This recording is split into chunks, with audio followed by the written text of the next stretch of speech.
यश की upcoming pan world movie Ramayana को लेकर आई है बहुत बड़ी शॉकिंग अपडेट। यार भले ही अभी कुछ लोगों को ये समझ में ना आ रहा हो कि यश क्या कर रहे हैं, भले ही अभी कुछ लोग इनको हल्के में ले रहे हैं, लेकिन मैं बता रही हूँ कि ये बंदा अभी जो कर रहा है ना, जब भी ये दोनों मूवीज रिलीज होगी ना उनकी, टॉक्सिक और रामायण, ये बंदा पूरी इंडियन फिल्म इंडस्ट्री में छा जाएगा। क्या बात कर रहे हैं? अभी थोड़े ही दिन पहले यश की ये पिक्चर बहुत वायरल हुई थी। मैंने अपने चैनल की कम्युनिटी पोस्ट में डाली थी ये फोटो। तो इस पिक्चर का क्या मतलब है, यश के साथ ये बंदा कौन है, क्या हो रहा है यहाँ पर, इस पिक्चर के साथ क्या बड़ी हिंट या फिर ये कहे कि यश ने क्या बड़ी गुड न्यूज दी है अपने फैंस को, इस बारे में तो बात करेंगे ही। इसी के साथ कैसे 2026 में मतलब कि अगले साल ही यश पूरी इंडियन फिल्म इंडस्ट्री के बिगेस्ट और रिचेस्ट स्टार बन जाएंगे, इस सब के ऊपर डिटेल में बात करेंगे। Let's check it out. Hey everyone, welcome to film bay. मैं हूं एकता जानी। डायरेक्टर नितेश तिवारी की डायरेक्शन में बनने वाली यश, रणबीर कपूर और साई पल्लवी स्टारर मूवी रामायण को लेकर आई है बहुत बड़ी शॉकिंग अपडेट। जैसे कि हमें पता है कि यश अभी रामायण का क्लाइमेक्स शूट कर रहे हैं। अब वहाँ से ये पिक्चर वायरल हुई है जहाँ यश है, उनके साथ एक बंदा है, और पता है ये बंदा कौन है? गाय नॉरिस, जो हॉलीवुड के बिगेस्ट स्टंट डायरेक्टर्स में से एक है, जिन्होंने मैड मैक्स फरी रोड जैसी मूवी में अपना काम दिया है। अब इस बंदे की एंट्री हुई है रामायण में as a stunt director.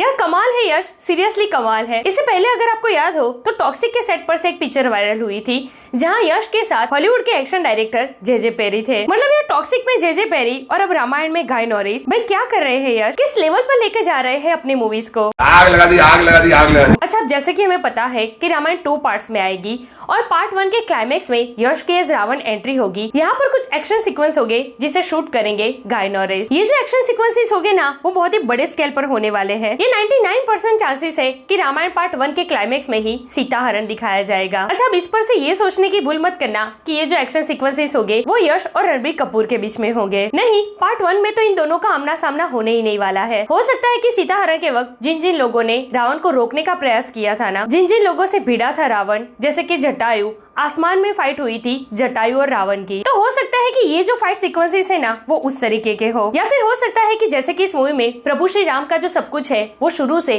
First chapter से दिखाया जा रहा है, वैसे ही रावण को भी पहले से डिटेल में दिखाया जाए। और जैसे कि हम जानते हैं कि रावण बहुत ज्यादा शक्तिशाली था, तीनों लोक को जीत लिया था उसने, नवग्रह को अपनी मुट्ठी में कर लिया था। अब ये सब कुछ ऐसे ही तो नहीं कर लिया होगा उसने, उसके लिए भी फाइट करनी पड़ी होगी उसको। तो ये सारे जो फाइट सीक्वेंसेस है वो शायद रामायण पार्ट 1 के क्लाइमेक्स में दिखाए जाए। इन शॉर्ट, ये जो पिक्चर आई है ना यश और गाय नॉरिस की, यहाँ क्लाइमेक्स के एक्शन सीक्वेंसेस शूट हो रहे हैं जहाँ यश की इस रावण एंट्री से लेकर फाइट सीक्वेंसेस ये सब कुछ इंक्लूड हो जाएगा। अच्छा, अब एक और बात, इस मूवी में ना यश रावण का रोल प्ले कर रहे हैं। अब ये बंदा ना बहुत ही ज्यादा स्मार्ट है, इन्होंने ऐसे ही तो इस रोल के लिए हाँ नहीं कहा होगा, क्योंकि देखिए हम सबको पता है कि रामायण का विलन है रावण, एक नेगेटिव कैरेक्टर है। तो यश ये रोल करने के लिए क्यों तैयार हो गए? तो देखिए रावण ने माता सीता का हरण जरूर किया था, जो बहुत ही गलत किया था, लेकिन हम ये भी नहीं झुटला सकते कि रावण एक बहुत बड़ा विद्वान था, शिवजी का बहुत बड़ा भक्त था। शिवजी के साथ पूरा कैलाश उठा लिया था उसने। अब पूरा कैलाश विद शिवजी कोई एरा गेरा नथु गेरा तो उठा नहीं सकता, कुछ तो बात होगी ना रावण में। तो वो जो रावण का कुछ है ना, जो बहुत कुछ है, ये सब कुछ दिखाया जाएगा इस रामायण में। तू समझा? नहीं, तू समझा नहीं। मतलब कि रावण की जो कुछ भी अच्छाई थी, वो शिवजी का बहुत बड़ा भक्त था, बहुत बड़ा विद्वान था, बहुत ही ज्यादा शक्तिशाली था, ये सब कुछ इस मूवी में डिटेल में दिखाया जाएगा। यार यश की एज रावण एंट्री ही शिवलिंग की पूजा करते हुए होगी, जिसमें शिवलिंग के सामने यश एज यंगर रावण कोई इंस्ट्रूमेंट बजाते हुए नजर आएंगे। तो यार उसकी अच्छाई भी इस मूवी में बहुत ही डिटेल में दिखाई जाएगी, और उसकी डेविल साइड भी, और वो भी बहुत ही बड़े स्केल पर। और इसलिए यश इस रोल के लिए एग्री हुए हैं। No doubt Ranbir Kapoor as Prabhu Shri Ram वो तो एक अलग लेवल पर होंगे ही, लेकिन मैं गारंटी के साथ कहती हूँ कि इस मूवी के आने के बाद ना लोग रणबीर कपूर से ज्यादा यश की चर्चाएं करेंगे।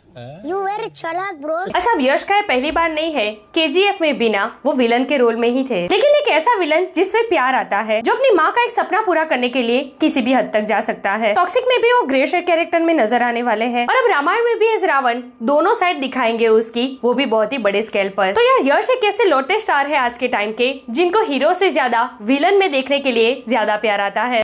बात तो सही है। अच्छा, अब दिवाली 2026 मतलब कि next year Ramayana part 1 release होने वाली है। अब उस वक्त ना मल्टीपल बड़ी बड़ी मूवीज है, जैसे कि लव एंड वॉर, प्रभास की फौजी, किंग, बॉर्डर 2, यश की खुद की टॉक्सिक। लेकिन हाँ, ये गारंटी है कि 2026 में ये जो यश की 2 बड़ी मूवीज आ रही है ना, टॉक्सिक 19 मार्च 2026 को आ रही है, रामायण पार्ट 1 दिवाली 2026 को आ रही है। इन दोनों मूवीज के बाद ना इंडियन फिल्म इंडस्ट्री में यश के आसपास और कोई बड़ा स्टार नहीं होगा। ना सिर्फ बड़ा बल्कि रिचेस्ट स्टार में गिनती होने वाली है यश की, क्योंकि ये दोनों मूवीज पैन इंडिया नहीं पैन वर्ल्ड मूवी है और इन दोनों मूवीज में ना सिर्फ लीड कैरेक्टर बल्कि को प्रोड्यूसर भी है यश। पैसा ही पैसा होगा। सो यार ऐसी स्टोरीज वीडियो। वैसे रामायण के लिए आप कितने एक्साइटेड हो और आप इस मूवी में किसे देखने के लिए सबसे ज्यादा एक्साइटेड हो? रणबीर कपूर एज प्रभु श्री राम, साई पल्लवी एज माता सीता या फिर यश एज रावण? कमेंट करके मुझे जरूर बताइए। इस अपडेट के लिए हमारे चैनल को प्लीज सब्सक्राइब कीजिए। मैं मिलूंगी आपसे अगले वीडियो में एक नए रिव्यू के साथ। तब तक प्लीज आपका बहुत ख्याल रखिएगा। जय हिंद। ನಿಮಗಳಿಗೆ ಇಷ್ಟೊತ್ತಿಂದ ನನಗೋಸ್ಕರ ಕಾದಿದ್ದೀರಾ. ನನ್ನ ಅಭಿಮಾನಿಗಳಿಗೆ ನಾವು ಋಣ ಹೆಂಗ್ ತೀರಿಸಬೇಕೋ ಗೊತ್ತಿಲ್ಲ. ಪ್ರತಿ ಕ್ಷಣ ನೀವು ಕಿರ್ಚೋ ಆ ಒಂದೊಂದು ಆ ಎನರ್ಜಿ ಅಥವಾ ನೀವು ನಿಮ್ಮ ವಾಯ್ಸ್ ದಣಿವು ತಗೊಂಡು ನಮ್ಮ ಹೆಸರು ಕಿರಿಸ್ತೀರಾ, ಅದು ನನಗೆ ದೊಡ್ಡಸ್ಗೆ ತಂದು ಕೊಡಲ್ಲ, ಜವಾಬ್ದಾರಿ ತಂದು ಕೊಡುತ್ತೆ. ಅದು ಯಾವತ್ತೂ ಕುಗ್ಗಂಗ್ ನಾನು ನಡ್ಕೊಳ್ಳಲ್ಲ, ಮೇಲೋಗೋ ತರ ನಡ್ಕೋತೀನಿ. ನಿಮ್ಮ ಆಶೀರ್ವಾದ ಇರಲಿ. ಎಲ್ರಿಗೂ ಒಳ್ಳೇದಾಗ್ಲಿ. Thank you very much.